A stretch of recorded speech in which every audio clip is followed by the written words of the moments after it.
How about I go big red? Hello, everybody. It's Johnston, Corn Nation, and I want to talk to you about the future of college football. This is inspired by a quote by Chip Kelly per the Los Angeles Times. Kelly said, "Notre Dame isn't independent in football, but they're in a conference for everything else. Why aren't we all independent for football? Take the 64 teams in Power 5 and make that one division. Take the 64 teams in the group of 5 and make that another division. We play for a championship. They play for a championship, and no one else gets affected." And what he's talking about when he says no one else is the Olympic sports. College football plays 12 regular season games. You look at then college basketball, volleyball, baseball, all the other sports, they have many more games and therefore much more travel. And people are worried about this and the health of student athletes and things like that. Kelly points out a structure that I think a lot of people, if you ask them, would say, is this where we're going? Yes. I think the key is that it's not, this is something that's not going to happen in the next couple of years.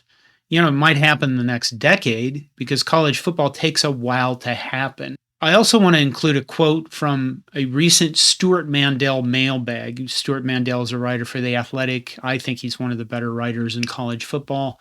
But he said about the people who are making the decisions driving all this expansion, he said, "When I picture the type of fan the TV execs are thinking about when they make these big deals, it's not an Oregon State dad and his son who go to Reser Stadium together on Saturdays, then come home and watch the Pac-12 late game.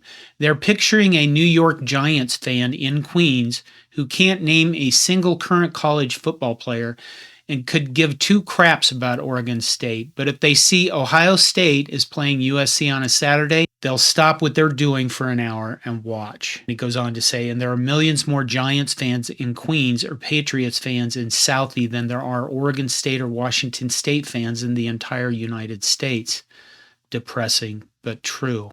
Basically what it is that college football, everything that all of us love about college football, the people who are hardcore fans like me and probably you watching this video, people that have an emotional attachment to college football are kind of being swept by the wayside in favor of TV dollars. And because of that, rivalries and old-time opponents and, well, conferences like the Pac-12 are being swept away. This is appears to me to be the evolution of college football. And it's going to be made easier by this latest expansion because it is ripping apart all the emotional attachments and it is ripping apart all the traditional rivalries for a lot of people. Nebraska's already been through this. We accepted the Big Ten existence. Yeah, probably 90% of us, but still, we left Kansas behind. We left Kansas State behind. You know, a lot of teams that we played for years, Oklahoma among them. There's people that want to bring academics into this, and I think they're completely off base because this has nothing to do with academics.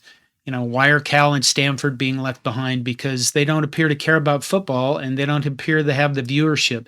Some people keep saying, well, they're great academic universities, they shouldn't be left behind, but nobody cares about that. They really don't, and it's not even a factor now. One thing I don't think anybody brings up at all when they're looking at this, there's a lot of pressure on colleges because enrollment is dropping, and enrollment is going to be dropping because the youth that would go to college is dropping. And these universities are going to face a lot of pressure on their athletic departments in the future. And could that be a factor in this sudden money-grubbing effort? You know, probably, because if you're in Nebraska and you're watching this video, you probably know that Nebraska's athletic department doesn't take state money. They're not funded by the academic side. In fact, they make a profit.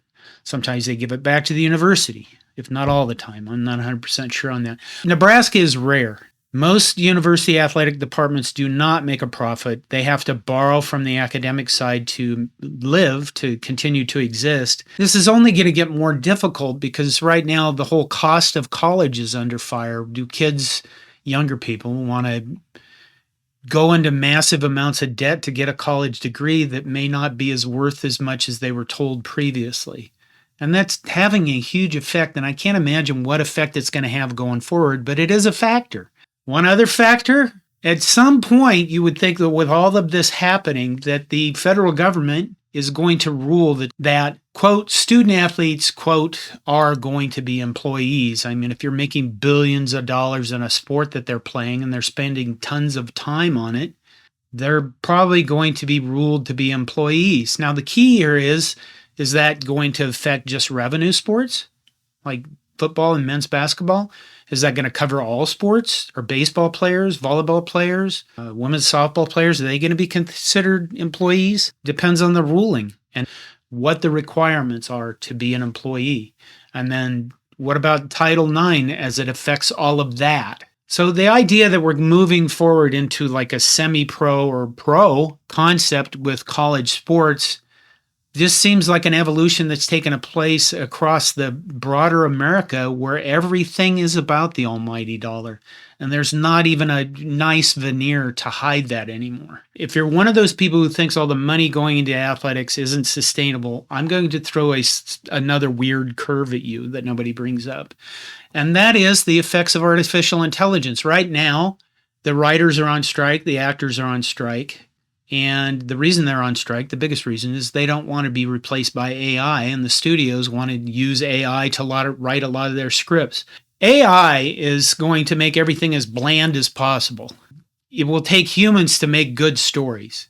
So the real chance is we're going to end up with entertainment that's going to be bland, it's going to be boring, even worse than it is now, or reality TV, which is scripted itself. And the effect of that is going to be that live sports is going to be more valuable than ever. In fact, live sports will increase in value by magnitudes. Because when you start making everything generic, authenticity and being genuine becomes more valuable than ever. And if you look at live sports, it's not scripted. I know there's people out there that think the NFL is scripted, but come on, man. Live sports is unscripted. And the stories are amazing because they're, well, excluding Monty Teo's girlfriend, they're real. And they're amazing stories. A Titan losing to an underdog is something that we can get emotionally attached to. And if you can't find that in other forms of entertainment, you're sure as hell going to find it in live sports. And that might also bring more casual fans into becoming more obsessed about live sports, therefore making it more valuable than ever. Realize it's kind of a weird take, but I've messed around with artificial intelligence, and yeah, it's going to get better, but it's going to get more bland and more boring. That future of college football, where it's semi-pro or it's kind of professional, I'm going to ask you, is that bad or is it just change? Because I'm an older guy. When I see stuff that the younger kids are doing, I kind of look at it and I go, am I upset with this because I'm old and I hate change? Or is it actually bad? And I do ask myself those questions. And honestly, I think most of you are going to say it's bad. And I think most college football fans think it's bad because Washington State and Oregon State and teams like that are going to get left behind. Maybe they will join in with that group of 5 division and be able to compete for championships there. But the whole ripping away of the emotional attachment to your school and things like that, it's bad, I think. I'd love to hear your opinion. So who's happy about this? Who do you think is happy about this? It's going to be the people who are making money, and they are making tons of money. They are like carrying bags of cash to the bank, kind of making money. And we're talking about people, obviously TV people, TV executives particularly, the kind that Stuart Mandel was referring to. Commissioners probably making a lot more money, coaches, university presidents maybe, and certainly athletic directors and athletic employees. Those are the people that are probably happy about it. Now, I'd like your feedback on some of this. Where do you think this is going? What do you think is going to happen? Do you think we'll end up with professional stuff? Everybody says yes. That's easy to say. But what about the other subjects I brought up, like student athletes becoming employees? What effect will that have on this glorious future we see ahead of us? What effect will AI have? Because it will affect everything. I'd like to know your thoughts. Thank you for watching this video. I hope you enjoyed it. I hope it was thought-provoking. Johnston Coronation, please subscribe to my channel. I'd like to get to 10,000 subscriptions this season, and hit the like button. And if you'd like, support us more by getting a t-shirt from cobbycorn.com or by getting a membership, which is really cheap. Thank you. Go Big Red.